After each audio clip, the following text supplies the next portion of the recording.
Pak Prabowo ini kenapa mudah sekali dikhianati? Kayak hobi gitu dikhianati itu, kenapa itu?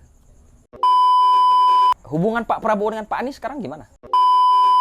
Tapi ini dalam artian apakah Pak Anies Baswedan ini dikatakan dalam tanda kutip pengkhianat gitu? Yang mencurahkan oligarki karena tidak mendapat akses saja. Ketika Anda akses masuk oligarki, Anda akan nikmati oligarki itu. Pak Prabowo terlihat terlalu mengagung-agungkan Presiden Jokowi. Tanggapan Bang Hidayat.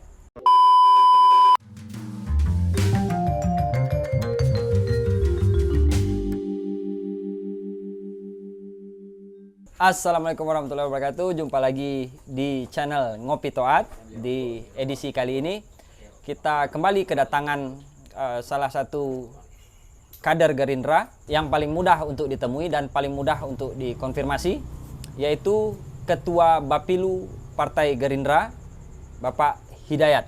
Selamat malam. Selamat malam, Bang Hidayat. Om Tommy. Terima kasih atas waktunya. Oh iya, sama-sama. Sudah bersedia kita ngobrol. Oke, Ya. Bang Hidayat. Apa nih yang kita ngobrolin?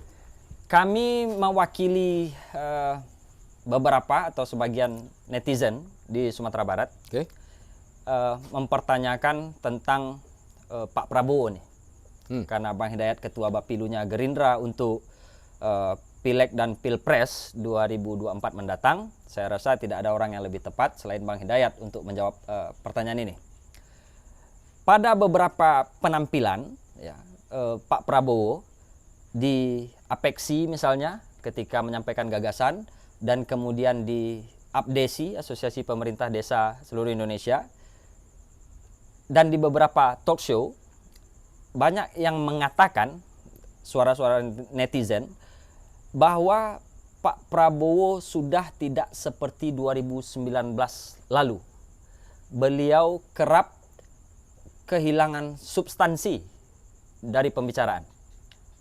Apa yang terjadi dengan Pak Prabowo sebenarnya? Enggak ada terjadi apa-apa. Bang Hidayat. Tapi kan memang juga ada dinamika yang ini ya. Saya pikir kalau dulu dikatakan meledak-ledak, sekarang beliau cukup soft, familiar. Ngomongnya juga banyak yang senyum. Kenapa demikian? Karena memang kita terapkan politik yang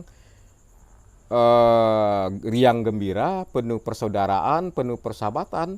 Sehingga tidak perlu ada yang statement-statement yang harus meledak-ledak. Tapi substansinya adalah tetap kecintaan kepada bangsa dan negara ini. Bangga kepada bangsa ini, kehormatan bangsa ini, persatuan bangsa ini. Saya pikir dalam konteks itu beliau tidak akan berubah sedikit pun. Setapak pun Prabowo tidak akan berubah ketika berbicara tentang nasionalismenya, kecintaannya terhadap bangsa dan negara dan masyarakatnya, Om. Jadi bukan karena dengar-dengar nih Pak Prabowo kan mendapatkan dalam tanda kutip endorsement dari Presiden Jokowi. Bukan karena sudah mendapatkan endorsement dari Presiden Jokowi kemudian Pak Prabowo merasa ya tidak terlalu perlu untuk mempersiapkan diri lebih detail gitu. Saya pikir kalau ada yang berasumsi yang seperti itu, tentu kita tidak bisa juga mengatakan tidak boleh atau tidak bersetuju. Ya itu boleh-boleh aja ada persepsi atau asumsi seperti itu. Tapi yang jelas dalam rangka merebut hati dan pikiran masyarakat pada kontestasi Capres maupun Pileg 2024, tentu kita punya skenario dan strateginya yang mungkin tidak semuanya diumbar. Tapi pada nilai-nilai yang prinsip, kita tetap bersikukuh dalam konteks itu. Bahwa politik itu tidak hanya dalam rangka merebut kekuasaan ansih. Tapi adalah politik yang bermanfaat dan kebersatuan. Tetap itu yang menjadi salah satu prinsip dasarnya, Om Tommy. Nah, buat apa kita berkuasa tapi tidak memberikan bermanfaat? Termasuk juga dengan hadirnya Pak Prabowo di dalam kabinet, tentu beliau memahami betul bagaimana problematika bangsa negara ini, bagaimana potensi negara ini, bagaimana ancaman yang dihadapi oleh negara ini dari semua informasi intelijen presiden misalnya dalam konteks seperti itu, baik secara internal maupun negara maupun juga eksternal, persoalan globalisasi, persoalan WTO hari ini kita diancam juga karena persoalan konsep hilirisasi nikel. Ya. Di nikel itu biasanya kita ekspor tuh dalam bentuk mentah hanya dia sekitar 12 triliunan untuk negara, ketika kita proses hilirisasi menjadi 300 triliun. Saya pikir inilah bentuk kekuasaan politik yang digunakan itu adalah bagaimana membela dan memanfaatkan sumber daya alam bangsa untuk kepentingan anak bangsa. Itu tidak bergeser sejengkal pun, Om Tommy. Oke. Pertanyaan berikut.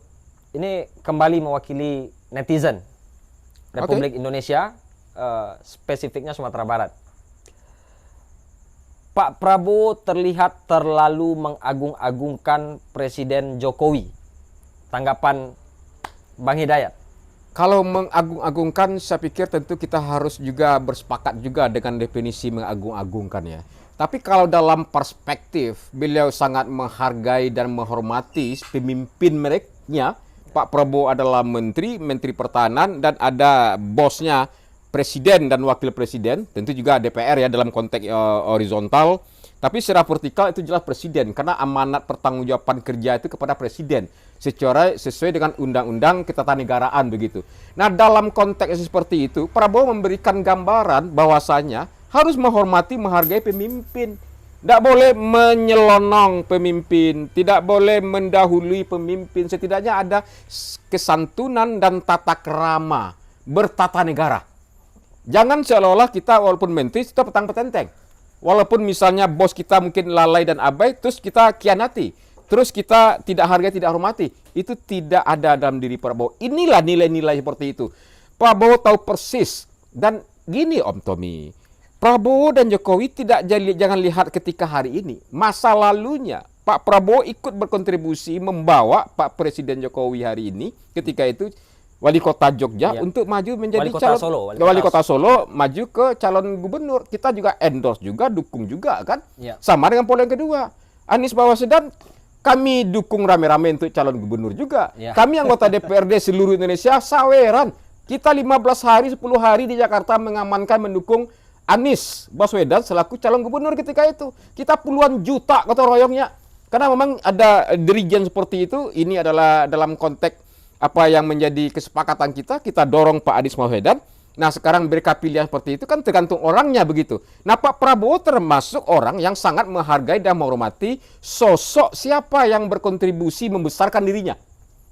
Itu pesannya. Kalau hari ini Pak Tommy membesarkan saya sudah besar terus tidak menghargai Pak Tommy lagi, berkhianat kepada Pak Tommy, membelakangi Pak Tommy, saya pikir bukan itu Indonesia. Tapi ini dalam artian apakah Pak Anies Baswedan ini dikatakan dalam tanda kutip pengkhianat gitu? Saya tidak mengatakan seperti itu. Faktanya adalah ketika calon gubernur DKI itu Gerindra mendukung. Dukungannya seluruhnya lahir batin kita dukung, termasuk juga seluruh anggota DPRD kabupaten kota dan provinsi. Kita saweran puluhan juta. Moral material memenangkan Anies Baswedan. Tetapi begini, Bang Hidayat, banyak netizen ya katakanlah Pak sebagai representasi rakyat dari rakyat Indonesia sedemikian cepat perubahan Pak Prabowo itu dari 2014 ke 2019 dari sosok yang berkompetisi berbeda pandangan dengan Presiden Jokowi kemudian seperti dalam waktu singkat saja itu berubah menjadi sosok yang menyetujui atau agree terhadap semua program yang diusung oleh Presiden Jokowi. Apa ini karena beliau sudah menjabat sebagai Menteri Pertahanan dengan anggaran kementerian terbesar di Republik Indonesia, atau memang ada harapan untuk mendapatkan political support dari Presiden Jokowi? Saya cukup terharu juga ya. Saya pikir kita punya sejarah juga bagaimana antara presiden dan wakil presiden tidak harmonis. Presiden dengan mantan menterinya juga tidak harmonis. Tidak ada komunikasi yang terbuka dalam konteks seperti itu. Termasuk juga pilkada, banyak juga contoh antara bupati dengan wakil, termasuk juga kepala daerah dengan wakil kepala daerah. Saya pikir presiden, wakil presiden, termasuk juga Pak Prabowo sebagai Menhan, tentu saya akan lebih bisa memahami Om Tommy ketika kita interaksinya lebih intens. Komunikasi kita lebih intens. Oh begitu ya konsep berpikirnya Pak Tommy. Tidak seperti statement yang tertulis di media. Ternyata setelah selami saya bisa serap emosinya. Oh begini ya Pak Presiden Jokowi ya, kata Pak Prabowo dan seperti itu. Karena hari-hari beliau ikuti. Inilah latar belakangnya, inilah sasarannya. Kenapa ini dilakukan? Kenapa kebijakan ini diambil? Tentu dia punya alasan begitu kan. Saya pikir ketika orang intens berkomunikasi, berinteraksi dan berkoordinasi komunikasi dengan seseorang, saya pikir dia akan lebih maksimal memahami orang seutuhnya. Dan itu yang terjadi potretnya hari ini. Tidak persoalan agung mengagungkan, tidak. Secara hierarki presiden adalah pemimpinnya dari menteri, menteri bertanggung jawab kepada presiden. Wajar beliau memberikan rasa hormat, rasa kesantunan karena sebagai anak buah. Berapa kali dikatakan sebagai anak buah? Menteri anak buahnya presiden. Dan bukan dalam konteks mengharapkan dukungan Presiden Jokowi untuk 2024. Bicara tentang kontestasi, saya kan juga pernah menjadi calon legislatif nih Om Tommy. Satu orang mengendorse dukung kita, tentu kita berharap. Siapa sih yang tidak berharap? Saya pikir seluruh calon, Mas Anies, Mas Ganjar, saya pikir juga berharap ada endorsement dari tokoh-tokoh besar, apalagi seorang presiden misalnya. Itu hal yang lazim, suatu hal yang wajar saja. Saya pernah juga jadi caleg, satu orang mendukung saya sangat berharap. Satu suara saja sangat menentukan, kan? Tapi begini, salah satu kritikus politik Indonesia, Pak Faisal Assegaf, mengatakan Prabowo itu tidak mesti dalam tanda kutip mengemis-ngemis ke Presiden Jokowi karena dia sendiri itu tokoh besar, dia tokoh bangsa, dia tokoh kuat. Gimana dong itu? Dari satu titik melihat bisa jadi.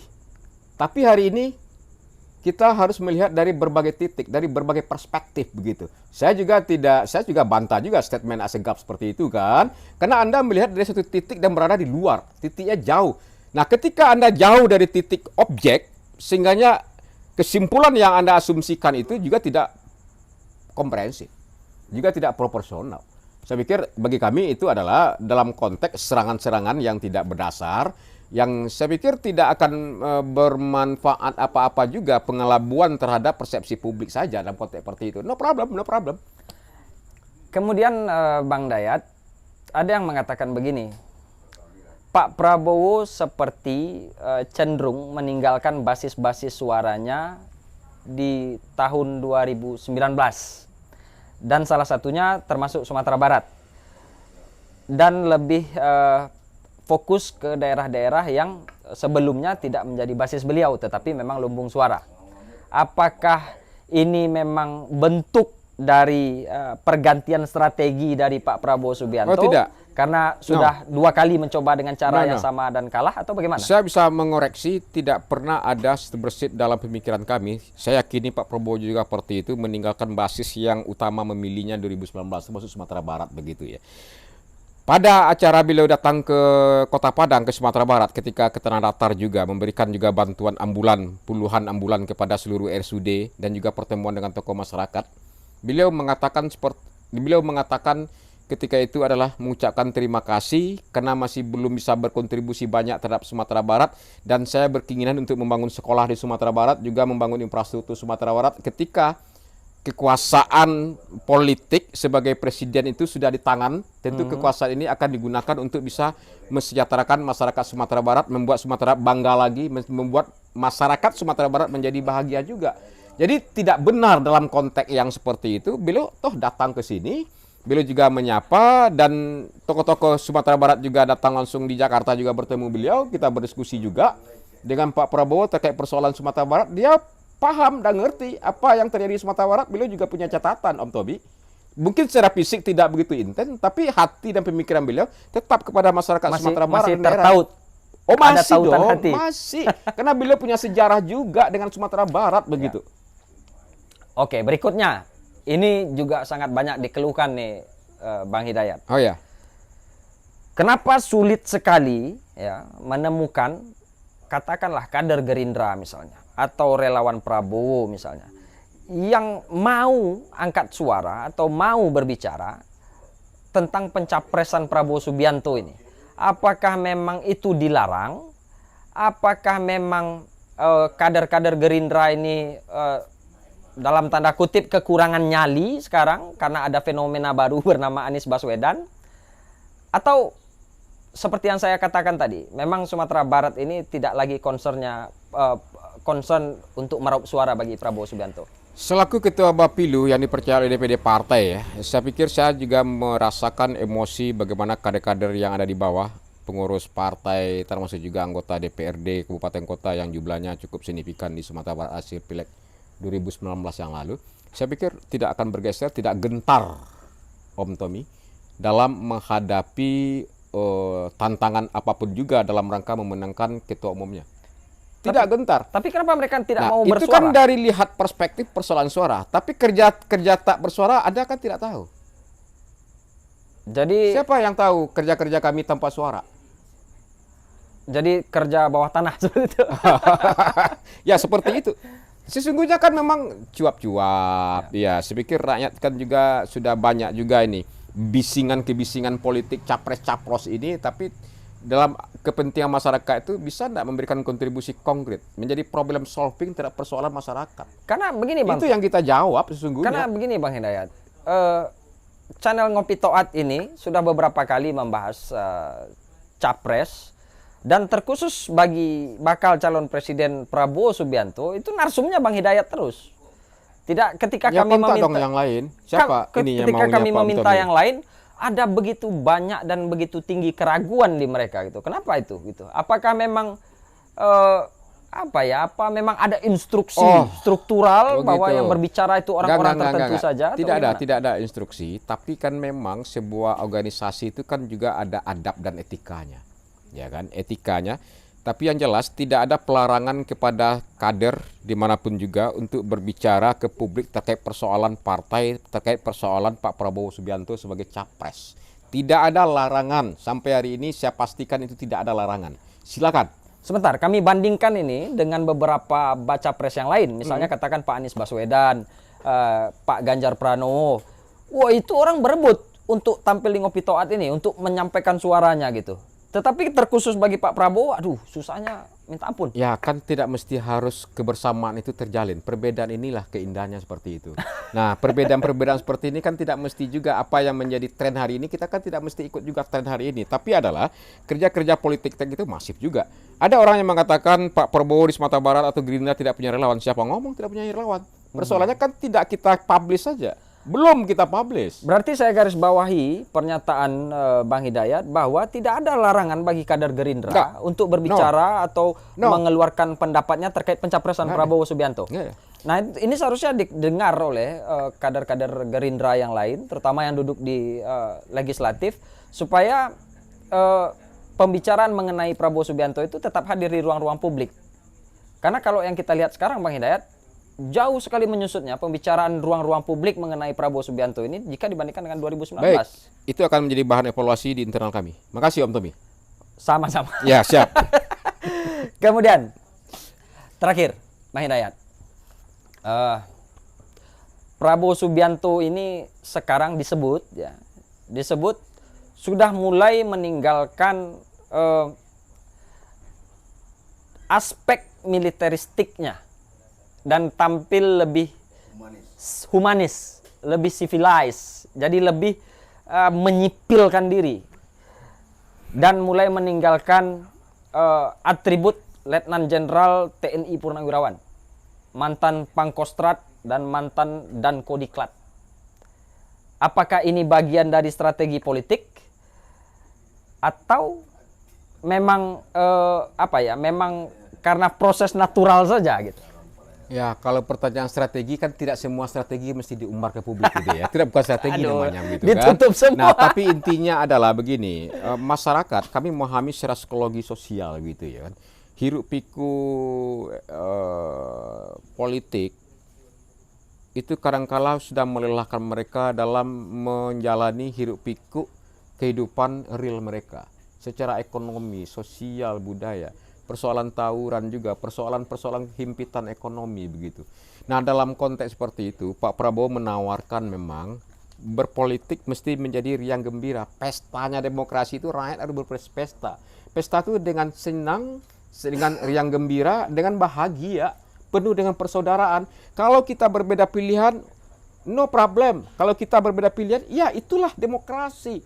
Kami tidak akan pernah memaksa haruslah pilih Prabowo, tapi kami ingin mengatakan adalah akan merebut hati dan pikiran masyarakat. Inilah calon kami, kalau dia terpilih, inilah manfaatnya untuk Sumatera Barat. Pak Prabowo pun berpolitik dengan riang gembira. Riang gembira beliau. Walaupun kalah 3 kali. Saya pikir seorang kesatria itu juga jelas beliau katakan semacamnya. Dia meyakini, kami sebagai kader meyakini beliau punya kapasitas yang lebih mumpuni dalam konteks pengalaman dan kapasitas integritas segala macamnya. Kalau ada orang yang mengatakan misalnya, ini kasusnya mulai kan persoalan ham, him, hem, hom seperti itu kan mulai diungkap lagi. Itu kan jelas secara konstitusi tidak ada terbukti dalam konteks seperti itu. Nah, kita ingin melihat masa depan. Kita ingin mendesain masa depan hari esok begitu. Hari belakang jadikan pengalaman, tapi matanya terang mendesain hari esok yang lebih cemerlang untuk Sumatera Barat bangga dan bahagia, Om Tommy. Dan itu ada jika Prabowo Subianto jadi presiden. 1 triliun minimal 1 tahun untuk Provinsi Sumatera Barat membangun infrastruktur, membangun ekonomi rakyat, membangun sekolah rakyat, membantu kesehatan rakyat melalui APBN. Karena memang kita potensi pendapat kita itu terbatas. Ini janji politik atau memang sebuah komitmen? Itu komitmen beliau yang beliau sampaikan juga melalui juru bicaranya namanya Saudara Haji Andre Rosiade, anggota DPR RI, yang membuktikan kerja-kerja politiknya sangat responsif. Bahkan membantu juga lintas partai, lintas daerah pemilihan. Itu bukti konkret. Baik, apakah kekuasaan itu bukan seperti itu yang diinginkan oleh rakyat, Om Tommy? Saya bertanya lagi balik begitu kan. Om Tommy mendapatkan kekuasaan politik, ternyata ada persoalan di masyarakat, diem saja. Menjadi anggota DPRD, manyun saja. Itu yang dikehendaki oleh rakyat.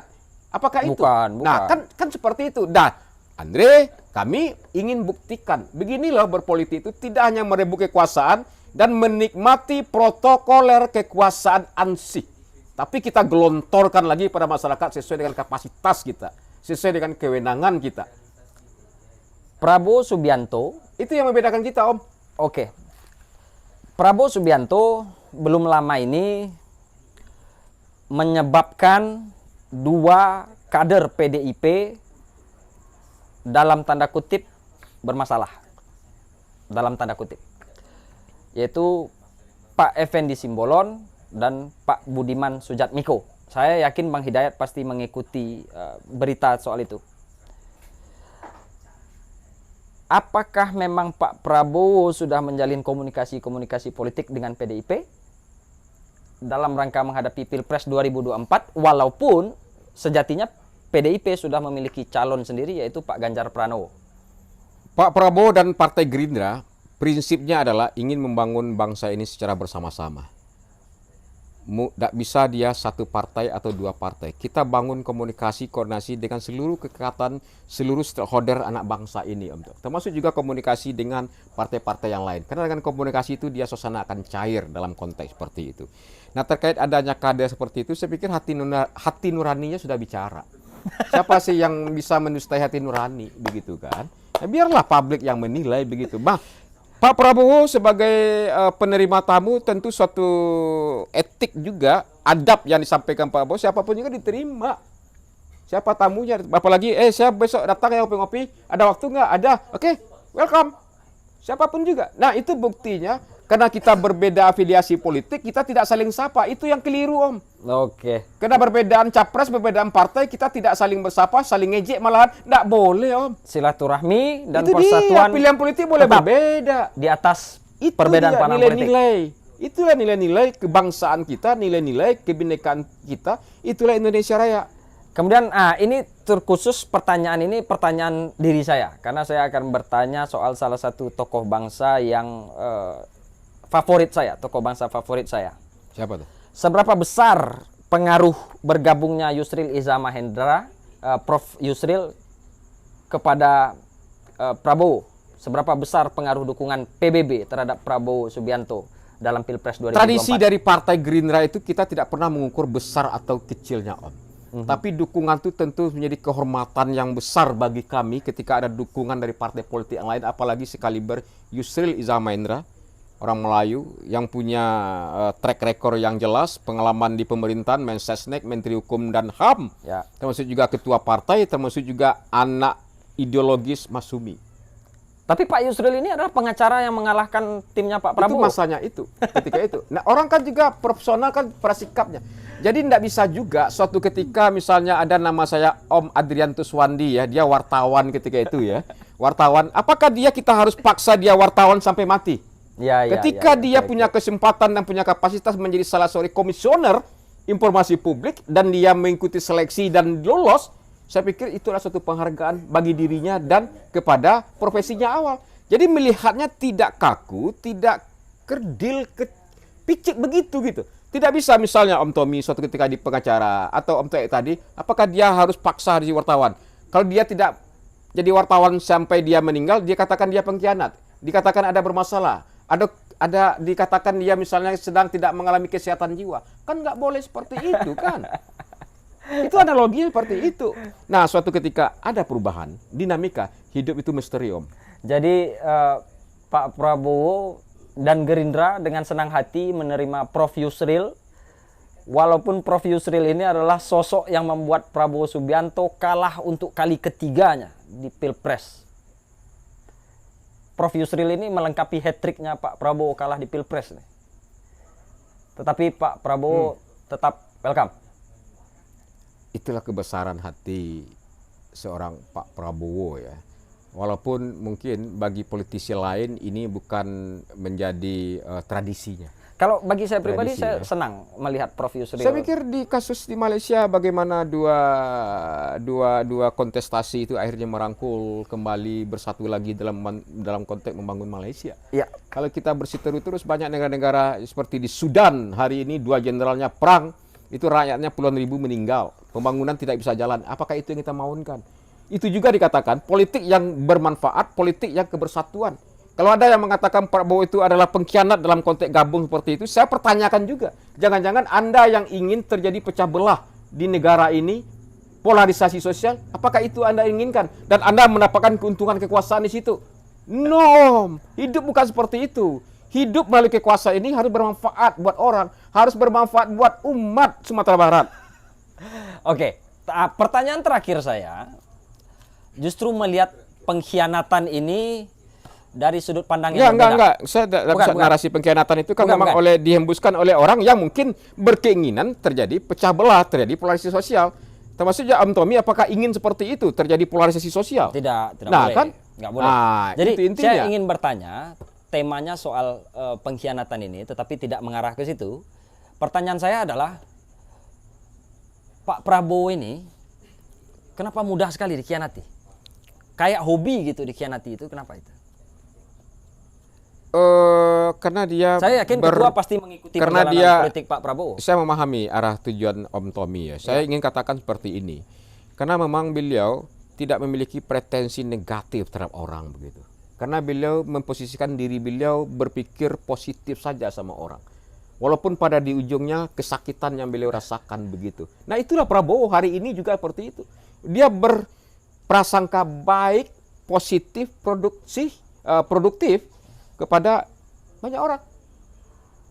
Ketika ada orang membantu, ya alhamdulillah terima kasih, ya kita sama-sama ini tujuan saya gini loh, satu gerbong yuk, mari. Nah, ketika ada yang mendapatkan keuntungan pribadi setelah dia didukung, di-endorse menjadi gubernur misalnya sudah dibesarkan oleh Pak Prabowo akhirnya berpaling di luar ke Pak Prabowo, ya itu dia takdir politiknya. Saya pikir Prabowo tidak menyesali kok, tidak harus meraung-raung, menangis-nangis kejadian seperti itu, enggak. Ksatria sejati, Om. Itu contoh berpolitik yang ditawarkan, yang dicontohkan oleh Pak Prabowo. Saya pikir seperti itu tuh. Ini memang dewa, kelas dewa lah. Kelas dewa gitu. Ya, ini kelas dewa nih, Om. Bisa memahami itu, bisa bertoleransi, bisa memaafkan cepat. Kelas dewa, Om. Rata-rata kita memang dendam politik ini yang sakit hati kita buatnya. Lihatlah besok, kalau saya berkuasa, iya. Kadis-kadis yang dekat dengan Anda saya libas, misalnya seperti itu kan. Orang-orang yang dekat Anda selama ini yang macam tidak akan saya beri kesempatan. Nggak boleh, Om. Nggak boleh, politik Gerindra tidak seperti itu. Memiliki kebesaran hati yang luar biasa. Iya, ketika dia atau berkompetensi. Mungkin Pak Prabowo memang ngerasa biasa-biasa aja, toh beliau secara aja kok, beliau goyang-goyang aja kok, dengan kemarin juga nonton konser Dewa aja kok. Karena mungkin karena beliau saya berpikirnya begini, beliau dikhianati beberapa kali sehingga kalah gitu ya dalam kontestasi sebesar Pilpres gitu. Kemudian bisa menerima dan bisa tetap melangkah maju bersama Gerindra. Apa karena memang finansial beliau kuat gitu atau bagaimana? Karena kalau saya lihat calon-calon kepala daerah gitu, begitu dikhianati dan kalah sekali dua kali sudah kolaps, sudah nggak muncul lagi itu nama. Tapi Pak Prabowo mampu bertahan gitu. Oh iya, karena memang kita prinsipnya gotong royong di dalam. Jelas, kita kan juga menghidupi partai ini kan gotong royong. Oke, terakhir ini paling terakhir nih Bang Hidayat, karena waktu Bang Hidayat juga tidak banyak. Hubungan Pak Prabowo dengan Pak Anies sekarang gimana? Prabowo dan Anies biasa-biasa aja kok hubungannya. Biasa-biasa aja. Dikatakannya Anies adalah seorang profesor, kan itu kan ada penghargaan dan penghormatan juga kepada Anies Baswedan. Itu karena di atas panggung aja atau di belakangnya sakit hati gitu karena Pak Anies maju sebagai kontestan juga, itu gimana? Saya tidak yakin dalam hatinya terbesit kata-kata seperti itu. Dia katakan biarlah alam yang akan menilai. Biarlah masyarakat yang akan menilai. Beliau yakin sekali di beberapa gestur, beberapa statement beliau yang saya ikuti. No problem. Beliau kan juga banyak juga mengelontorkan sumber daya beliau. Memberikan beasiswa kepada anak-anak yang hebat, S2-nya ke Amerika, ke Eropa, itu pakai biaya pribadi, menolong atlet juga, persoalan silat beliau juga biayai sendiri, sepak bola ingin beliaunya sepak bola kesebelasan sepak bola Indonesia ini bisa menjadi menggema, ikut menjadi peserta Piala Dunia. Itu kan mimpi-mimpi besar dalam konteks membanggakan, mengharumkan nama bangsa di tingkat pergaulan internasional gitu. Dan itu beliau udah pikir ketika beliau ada sumber daya, beliau gelontorkan sendiri, itu kok. Kalau dikatakan oligarki, ada pemikiran seperti oligarki yang mana begitu. Karena memang yang menjuarakan oligarki karena tidak mendapat akses saja. Ketika Anda akses masuk oligarki, Anda akan nikmati oligarki itu. Langsung diam gitu. Langsung kenyang. Saya bisa buktikan toko-toko yang ada kok. Baiklah. Anda teriak karena Anda belum dapat. Oke. Baiklah pemirsa Ngopi Toat, itu dia perbincangan kita bersama Ketua Bapilu Gerindra Sumatera Barat, Bapak Hidayat, yang sudah meluangkan waktunya. Terima kasih kepada Bang Hidayat. Oke, sama-sama. Semoga video ini bermanfaat dan semoga kita bisa bertemu lagi di episode-episode selanjutnya. Dan mungkin beberapa episode juga akan masih ada yang bersama Bang Hidayat. Mohon keluangan waktu. Demi sumber bangga dan bahagia, kenapa tidak? Oke. Terima kasih sudah menonton. Silahkan like, komen, dan share. Silahkan berbagi pendapat, opini, ataupun berdiskusi di kolom komentar. Wabillahi taufiq wal hidayah. Wassalamualaikum warahmatullahi wabarakatuh. Waalaikumsalam warahmatullahi wabarakatuh. Terima kasih, Siap. Bang Hidayat.